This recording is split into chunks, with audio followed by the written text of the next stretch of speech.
थाना मऊगंज के अंतर्गत घुरेटा ग्राम की श्रीमती रेशमा पांडे, जो पेशे से शिक्षक हैं, 40 वर्ष उनकी उम्र है, दिनांक 5 जनवरी को उनकी असामयिक मृत्यु हुई। ये जानकारी लगी कि पॉइजनिंग का केस है। जांच में पता चला कि कुछ प्रताड़ना की बात है। उस प्रताड़ना में ये जानकारी लगी कि डिजिटल फ्रॉड जो लोग करते हैं, साइबर फ्रॉड, एक इंस्टाग्राम पे एक ऐप था। उस ऐप में इन्होंने सिक्के और पुराने रुपए के संबंध में इनको ऑफर दिया ठगों ने कि यदि आप हमको देंगे तो हम आपको लाखों करोड़ों में पैसा देंगे। अब ये भोली भाली महिला उसके चक्कर में आ गई। लगातार टेलीफोन पे पिछले महीने से वो संपर्क में रही। संपर्क में रहने पर फिर पैसे की डिमांड की गई कि आप फॉर्म भर दीजिए, ये पैसा डाल दीजिए, तब आपके पास आएगा। इस तरीके से लगभग 22,000 रुपये उनके खाते में जा चुका था।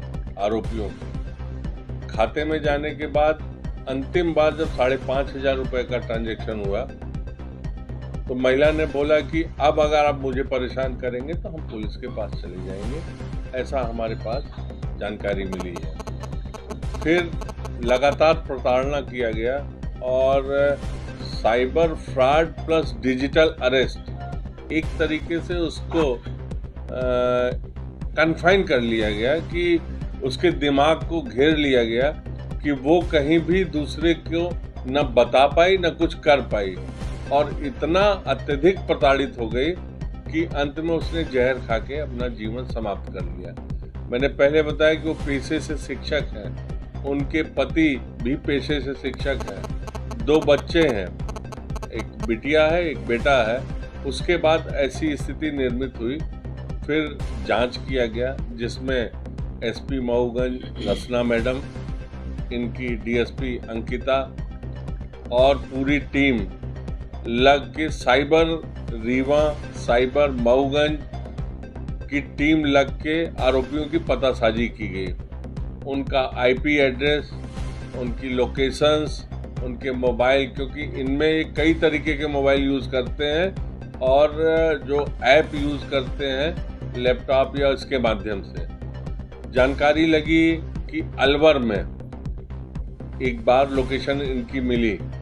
फिर अलवर पुलिस में जो पुलिस अधीक्षक थे संजीव नैन जी, उनसे संपर्क किया एसपी मऊगंज ने।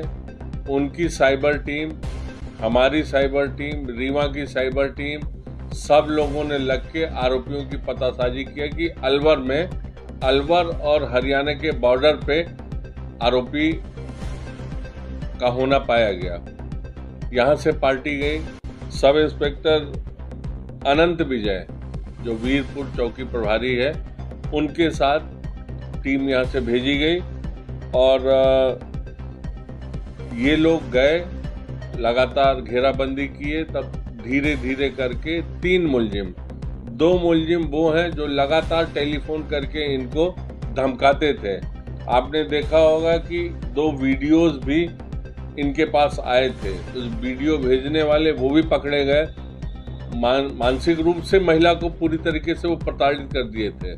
तो इस तरीके से 2 वो और एक उनका साथी जो उनके मोबाइल से लगातार धमकी देता रहा। तीनों आरोपियों को कल राजस्थान में गिरफ्तार किया गया। उनसे मोबाइल वगैरह की जब्ती की गई। जब्ती करके माननीय न्यायालय में प्रस्तुत किया गया। वहाँ से ट्रांजिट वारंट लेके अभी पुलिस हमारी मऊगंज पहुंची है। यहाँ माननीय न्यायालय के समक्ष उन्हें पेश किया जाकर पुलिस रिमांड लिया जाएगा और फिर अगली कार्रवाई की जाएगी। इसमें ये आपने देखा होगा कि इस तरीके के बहुत ज़्यादा फ्रॉड हो रहे हैं, जिसको आप फ्रॉड भी कह सकते हैं। और जब किसी व्यक्ति के दिमाग को इतना घेर लीजिए कि वो कुछ करने की स्थिति में नहीं हो, वही डिजिटल अरेस्ट होता है, उसी को माना जाता है डिजिटल अरेस्ट। मध्य प्रदेश में भी कई घटनाएं हुई हैं और देश में भी कई घटनाएं हुई हैं। हमारे ख्याल से पहली बार ये जो दुर्घटना हुई है हमारे मऊगंज जिले में हुई है कि उस महिला ने इनकी प्रताड़ना से आत्महत्या की है। इस प्रकार से जो मुलजिम मिले हैं कई जगह से, यूपी, बिहार, इवन हरियाणा, गुजरात से भी टेलीफोन हम लोगों के पास आए और मध्य प्रदेश के विभिन्न जिलों से भी सूचना आई कि इस प्रकार के उनके यहाँ भी केस दर्ज है, तो वो भी संपर्क कर रहे हैं और आरोपियों से पूछताछ जारी है। आगे की जो स्थिति होगी आपको प्रत्यक्ष बताएंगे।